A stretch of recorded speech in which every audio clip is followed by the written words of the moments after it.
Hello everyone and welcome back. So last के video में हमने देखा था कि मैक्सिमा मिनिमा में लोकल मिनिमा को फाइंड करने का जो हमारा फर्स्ट टेस्ट था जिसका नाम था फर्स्ट डेरिवेटिव टेस्ट, उसका एल्गोरिथम क्या है, उसके एग्जांपल्स क्या है।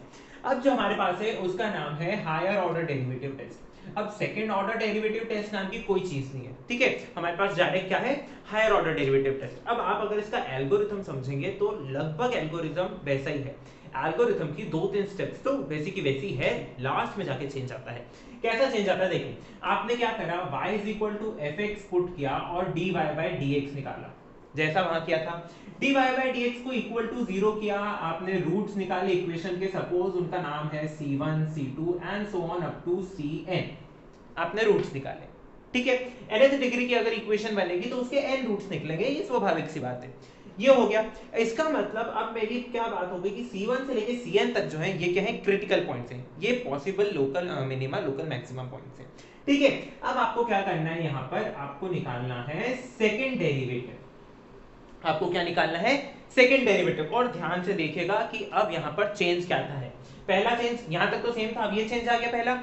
अब अगर सेकंड डेरिवेटिव की वैल्यू जब आपने किस पे निकाली, x इज इक्वल टू सी1 पे बात कर रहे हैं हम, अभी सिर्फ एक पॉइंट लेके चल रहे हैं, ठीक है। x इज इक्वल टू सी1 पर जब आपने सेकंड डेरिवेटिव की वैल्यू निकाली, यानी कि मेरे को ऐसा लिखना चाहिए, right, x is equal to C one. जब आपने वैल्यू निकाली और वो वैल्यू लेस देन जीरो आई, तो आपका जो C1 है वो क्या होगा, वो होगा मैक्सिमा, लोकल मैक्सिमा का point, the point of local maxima. अगर ग्रेटर देन जीरो आई तो पॉइंट ऑफ लोकल मिनिमा, और अगर इक्वल टू जीरो आ गई तो this is point of inflection. अब पॉइंट ऑफ इन्फ्लेक्शन क्या होता है, देखो, जब हमारे पास कोई एक फंक्शन हो रहा होता है जिसका ग्राफ सपोज इंक्रीजिंग जा रहा है, ओके, और ये इंक्रीजिंग ग्राफ जाते जाते इधर से प्लेन होके फिर इंक्रीजिंग जा रहा है, यानी कि ये जो इधर वाला ये जो पॉइंट आया ना, यही हो जाता है पॉइंट ऑफ इन्फ्लेक्शन, ठीक है। अब पॉइंट ऑफ इन्फ्लेक्शन अगर हुआ तो हमें एक और डेरिवेटिव निकालना होता है। तो हम क्या निकालेंगे, d3y upon dx3, third derivative निकालेंगे at x is equal to c1, ठीक है। अब देखो, अगर ये इक्वल टू जीरो हुआ तो पॉइंट ऑफ इन्फ्लेक्शन होने की पॉसिबिलिटी है। पॉइंट ऑफ इन्फ्लेक्शन होना जरूरी नहीं है, पॉइंट ऑफ इन्फ्लेक्शन होने की पॉसिबिलिटी है। लेकिन अगर सेकंड डेरिवेटिव जीरो हुआ और third derivative at the point non zero हुआ, तो पक्का ये पॉइंट ऑफ इन्फ्लेक्शन है। सेकंड जीरो और थर्ड नॉन जीरो हुआ तो ये पॉइंट ऑफ इन्फ्लेक्शन पक्का है। लेकिन अगर third derivative equal to zero हो गया, तो हमारे पास एक और स्टेप बढ़ जाती है, काय की स्टेप, कि हमें अब निकालना पड़ेगा फोर्थ डेरिवेटिव। क्या निकालना पड़ेगा, फोर्थ डेरिवेटिव। और फोर्थ डेरिवेटिव के लिए वापस हमें ये वाली स्टेप, कौन सी, जो हमने सेकंड डेरिवेटिव के लिए स्टेप करी थी कि less than zero, greater than zero या इक्वल टू जीरो वाली स्टेप। यानी कि देखो, जब भी मेरे पास इवन नंबर पे डेरिवेटिव होगा तब मुझे पता चलेगा कि मैक्सिमा है कि मिनिमा है। और अगर इवन नंबर पे जीरो हुआ, इवन नंबर ऑफ डेरिवेटिव पे जीरो हुआ और ऑड नंबर ऑफ डेरिवेटिव पे नॉन जीरो हुआ, तो वो पॉइंट ऑफ इन्फ्लेक्शन है, ठीक है। देखो, सेकंड पे अगर जीरो है तो मैं अभी कह नहीं सकता, लेकिन अगर सेकंड पे जीरो जो पॉइंट दे रहा है वही पॉइंट थर्ड पे नॉन जीरो दे दे तो वो पक्का पॉइंट ऑफ इन्फ्लेक्शन है।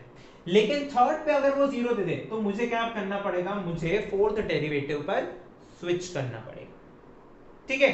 तो अब क्या करते हैं, इसका थोड़ा सा एक एग्जांपल देखते हैं ताकि ये हमें समझ आ सके।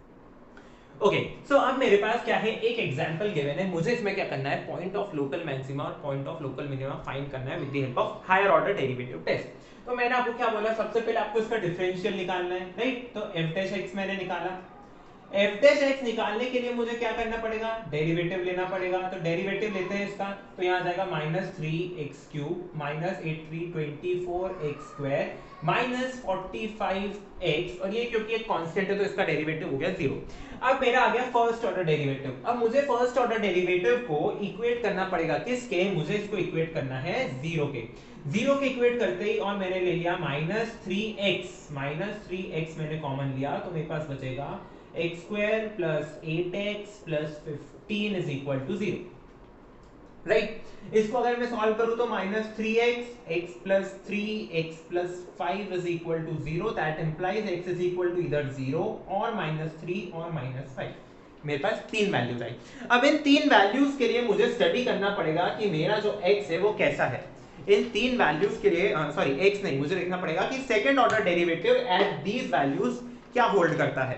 तो सपोज सबसे पहले मैंने लिया x is equal to 0, या फिर x is equal to 0 लेने से भी पहले मैं निकाल देता हूं कि f डबल डैश x क्या होगा, सेकंड ऑर्डर डेरिवेटिव क्या होगा। तो ये जो मेरा फर्स्ट ऑर्डर का डेरिवेटिव है, मुझे इसे एक बार और क्या करना पड़ेगा, डिफरेंशिएशन करना पड़ेगा। तो -3 -9x स्क्वायर -48x -45, ये आ गया मेरा सेकंड ऑर्डर का डेरिवेटिव। अब सबसे पहले मैं स्टडी करना चाह रहा हूं x is equal to 0। मेरे को तीनों पॉइंट्स की स्टडी करनी है, राइट, हर एक इंडिविजुअल पॉइंट की स्टडी करनी है। तो जब x is equal to 0 होगा तो मेरा f डबल डैश 0 कितना हो जाएगा, ये टर्म 0 और क्या बचेगा -45। -45 क्या है, लेस देन 0 है, यानी कि x is equal to 0 क्या हो गया, x is equal to 0 हो गया मैक्सिमा। और कैसा मैक्सिमा, ये हो गया लोकल मैक्सिमा। ठीक है, फर्स्ट पॉइंट क्लियर हो गया। अब बारी आती है x is equal to -3 की, x is equal to -3। तो मेरे पास है f double dash at -3 which is equal to, देखो -9 और -3 का स्क्वायर 9 9 -81 -48 into -3 -45। ठीक है, तो जब आप इसको स्टडी करेंगे तो ये आपका आंसर आ रहा है, देखिए इसका आंसर आ रहा है 18। इसका आंसर क्या आ रहा है, 18। तो जब 18 एक पॉजिटिव वैल्यू है तो इसका मतलब क्या हो गया, ग्रेटर देन 0 वैल्यू है। सो x is equal to -3 is a point of local minima, is a point of local minima। अब बारी आती है लास्ट पॉइंट जो है मेरा x is equal to -5। यहाँ पर अब मैं निकालता हूँ f double dash at -5 is equal to -9 into -5 square is 25 -48 into -5 -45।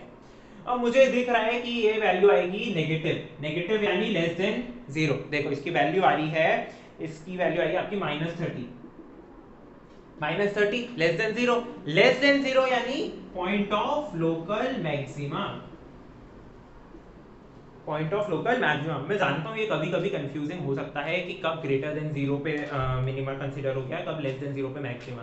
क्योंकि यूजुअली क्या होता है, हम क्या सोचते हैं कि अगर 0 से बड़ा नंबर है तो वो उतना पॉजिटिव, वो उतना मैक्सिमम, और 0 से छोटा नंबर है तो वो उतना मिनिमम।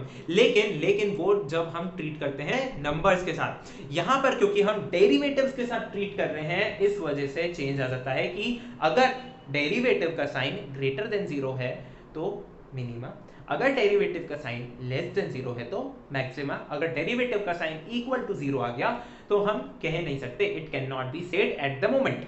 उस मोमेंट पे नहीं कह सकते, उसके लिए हमें क्या करना पड़ेगा, फर्दर डेरिवेटिव निकालना पड़ेगा। अभी हम सेकंड डेरिवेटिव की बात कर रहे थे, फिर हमको थर्ड डेरिवेटिव निकालना पड़ेगा। थर्ड डेरिवेटिव इक्वल टू 0 अगर हुआ तो हमें फोर्थ डेरिवेटिव निकालना पड़ेगा, और अगर थर्ड डेरिवेटिव इक्वल टू 0 नहीं हुआ तो हम कह सकते हैं कि जो हमारा पॉइंट है वो कैसा है, पॉइंट ऑफ इन्फ्लेक्शन है।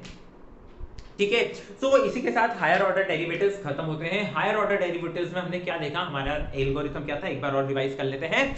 हमारा एल्गोरिथम था कि हमारे पास फंक्शन गिवन है, फंक्शन का हमें डिफरेंशिएशन करना है, डिफरेंशिएशन जो हमारा f डैश x आया है उसको इक्वल टू 0 पुट करना है, क्रिटिकल पॉइंट्स निकालने हैं, फिर सेकंड डेरिवेटिव निकालना है, और हर एक पॉइंट के लिए सेकंड डेरिवेटिव की, हर एक पॉइंट के लिए मुझे सेकंड डेरिवेटिव की वैल्यू निकालनी है। अगर वैल्यू लेस देन 0 है तो वो जो पॉइंट है जिस पे बात कर रहे हैं वो पॉइंट ऑफ लोकल मैक्सिमा है। वो पॉइंट लोकल मैक्सिमा नहीं है, वो पॉइंट ऑफ लोकल मैक्सिमा है। उस पॉइंट पर जो वैल्यू एग्जिस्ट करती है फंक्शन की वो लोकल मैक्सिमा है, ठीक है, या लोकल मिनिमा है। वो पॉइंट अपने आप में लोकल मैक्सिमा या लोकल मिनिमा नहीं है। अगर आपको मेरे एरो से कंफ्यूजन हो रहा है तो ऐसा नहीं है, दिस इज पॉइंट ऑफ, ठीक है, पॉइंट ऑफ, ठीक है, पॉइंट ऑफ लोकल मैक्सिमा और point of local minima. Okay, so अब हम आ गए हैं डिफरेंशिएशन के एप्लीकेशंस के एंड पार्ट पे, ठीक है। जो इसका अगला वीडियो है वो है डिफरेंशिएशन का and part, that is applied differentiation, या मैं बोलूं कि अप्लाइड डेरिवेटिव, ठीक है, कि ये जो हमने पढ़ा है इतना सारा मैक्सिमा मिनिमा, मेजरली हम मैक्सिमा मिनिमा के ही अप्लाई देखेंगे, क्योंकि मैंने आपको क्या कहा था कि हमने अभी तक जितना भी पढ़ा है, ठीक है, हायर ऑर्डर डेरिवेटिव्स पढ़े, हमने डिफरेंशिएशन पढ़े, हमने इंक्रीजिंग डिक्रीजिंग फंक्शन पढ़ा, हमने एरर्स पढ़े, ये सब अल्टीमेटली मुझे क्या समझने के लिए चाहिए था, मुझे ये समझने के लिए चाहिए था कि जब मैं कॉस्ट ग्राफ बनाता हूँ किसी कंपनी के लिए या कुछ भी मैक्सिमम मिनिमम का क्वेश्चन सॉल्व करता हूं तो उसमें क्या क्या एरर्स आ सकती है, उसमें क्या हायर ऑर्डर यूज होता है। ठीक है, सो अगले वीडियो में हम देखेंगे कि applied maxima and minima questions. मिलते हैं अगले वीडियो में, तब तक के लिए thank you for watching and keep supporting.